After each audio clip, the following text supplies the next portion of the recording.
In today's video, you'll learn something that can really help you. So like it and subscribe so you don't miss the next ones. Let's get started. It was an ordinary and hot Tuesday when nursing technician Carla Ferreira heard a different sound coming from the entrance of the Central Health Clinic of Ribeira do Sul. A low, insistent scratching, almost human. She dropped the file she was holding and walked toward the glass door. What she saw outside stopped time. A golden retriever, with her snout dirty with dirt and her eyes wide with exhaustion, was standing on the sidewalk. In her teeth, she was holding with extreme care a golden-furred puppy, too small, with its hind leg twisted at an angle that hurt just to look at. The dog was not barking. She was not threatening. She simply stood there, looking straight at Carla, as if she knew exactly where she had arrived.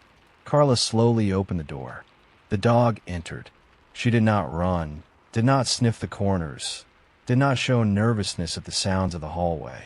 She walked a few steps, placed the puppy on the floor with a delicacy that drew a whispered "my God" from a man waiting in line, and then she sat down. She remained still. Her dark honey-colored eyes did not leave the little one. The puppy whimpered softly. The paw was open, with a deep cut that was already showing signs of infection. He was at most 3 months old. No one knew where that dog had come from. No one knew her in the area. There was no collar. There was no identification. There was no clue about the path she had taken to get there. And that, later, would be the detail that no one would be able to properly explain. The clinic's volunteer veterinarian, Dr. Enrique Abreu, was urgently called by the staff. When he knelt down to examine the puppy, the dog watched every movement with an attention that he would describe to his wife that night like this. She was not afraid of me. She was evaluating me. What happened in the following hours would forever change the routine of that clinic, the lives of those people, and the story of a dog who still carried a secret that no one had yet discovered. If you're enjoying this story, don't forget to subscribe to the channel, like the video, and leave in the comments what you thought and which city or country you're watching from. Dr. Enrique moved slowly, like someone approaching something very fragile. He had treated dogs on the street before, frightened, injured, completely unpredictable animals. But that dog was none of that. She followed his every gesture with a calmness that seemed rehearsed, as if she knew exactly that he was there to help.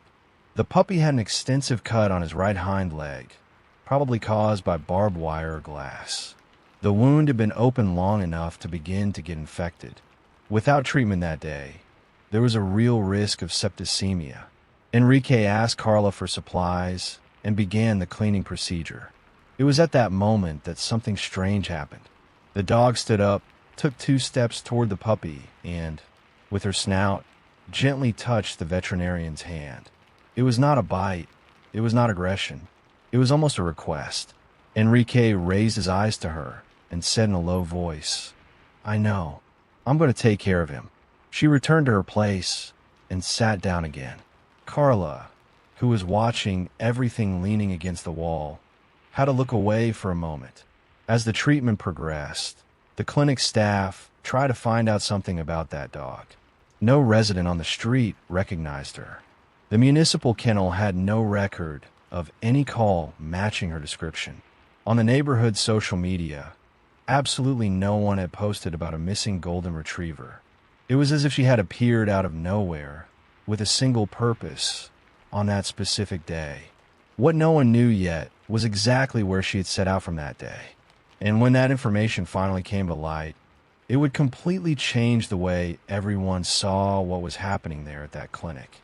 The puppy received antibiotics, reinforced bandaging, and a careful dose of painkiller.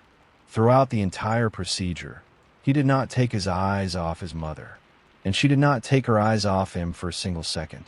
When Enrique finished and stood up, the dog carefully sniffed the bandage. Then she looked at the veterinarian. She stayed like that for a few seconds, motionless, before briefly licking his hand.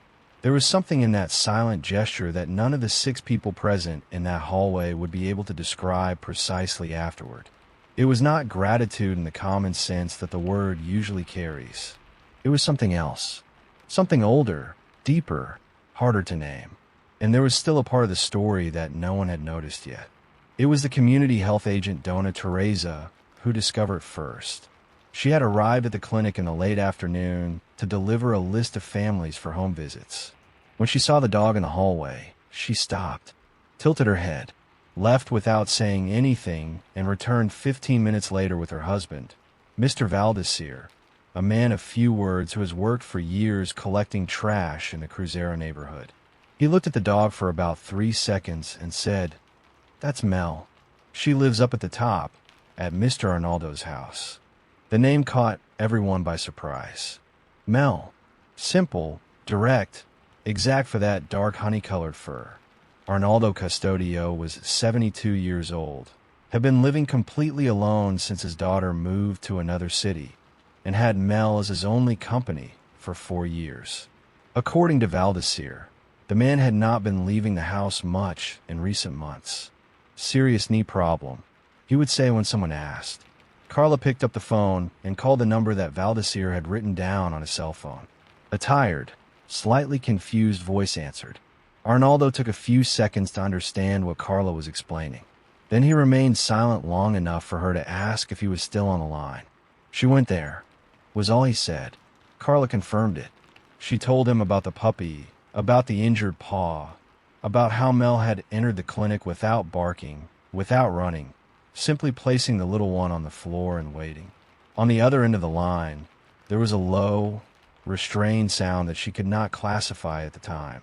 She only understood what it was when he spoke again, his voice clearly different. "I didn't know he was hurt. For 2 days, now Mel disappears in the morning and comes back in the afternoon. I thought she was hunting something. 2 days." The information hit the hallway like something very physical and concrete. Enrique stopped writing in the medical chart. Carla kept the phone to her ear without speaking. Dona Teresa closed her eyes for a moment. For 2 days, Mel had been leaving the house in the morning, exploring the streets, searching, trying to find something. And on that Tuesday, she had found the right place and made a decision that none of those present could explain by the logic they knew until then. What Arnaldo said next, however, was exactly the part that was still missing. Arnaldo said he had been feeling chest pain since early morning. It was not the first time he had felt it. He had ignored it the week before, had ignored it the day before, had tried to ignore it that day as well. But Mel simply had not allowed it. She stayed on top of him for hours, whimpered, did not eat, did not sleep, pressed her snout against the left side of his chest repeatedly. When he tried to get up to get water, she blocked the way with her own body. That was when he realized that something was truly wrong. But Arnaldo could not call for help. His cell phone battery was dead. The nearest neighbor lived almost 200 meters uphill. He sat down in a chair on the porch and waited, not quite knowing for what. Mel looked at him for a few minutes. Then she carefully picked up the puppy, went down the hill, and did not return until that afternoon. Carla listened to all of this with the phone pressed to her ear and her eyes closed. When she hung up, Enrique was already standing with the car keys in his hand. He did not need an explanation. Her look said everything. They arrived at Arnaldo's house in exactly 11 minutes, counted from the moment the call ended. The man was in the porch chair, exactly where he had described.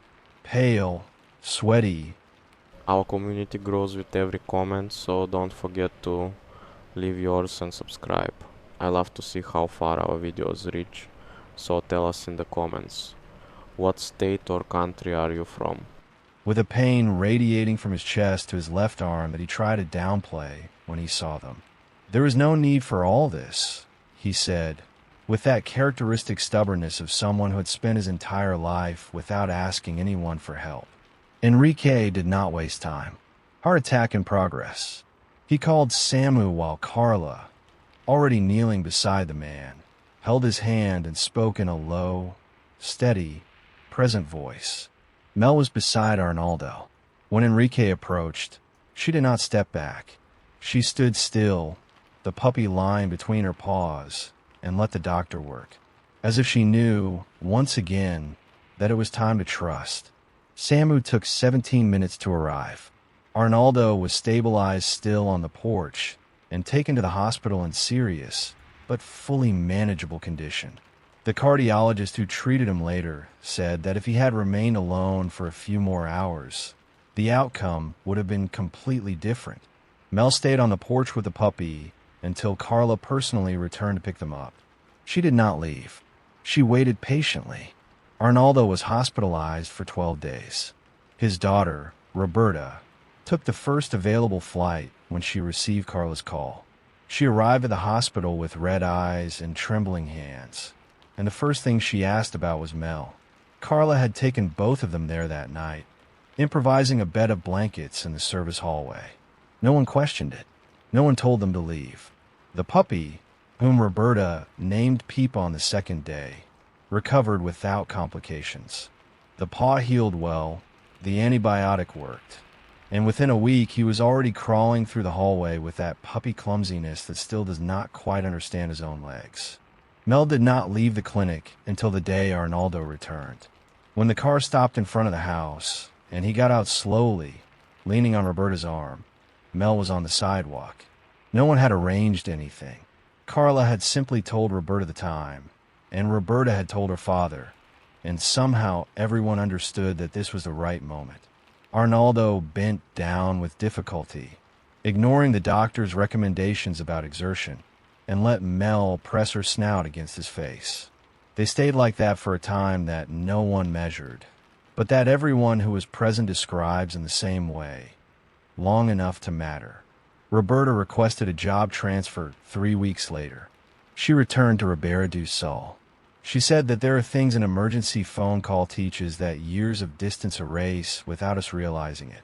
Enrique shared the story in the regional veterinarians group. It became a topic at 2 conferences. A biology professor used the case as a reference in class to talk about animal bonding and interspecies communication. But what truly remained was not the article, not the conference, not the attention. What remained was a dog named Mel who, without words, without a map, and without any guarantee that it would work, chose to trust. Twice, on the same day. Sometimes courage does not appear where we expect it. Sometimes it has 4 paws, golden fur, and a puppy held between its teeth. If this story touched you in some way, leave your comment below, say which city or country you're watching from, subscribe to the channel, and like the video. It helps much more than it seems.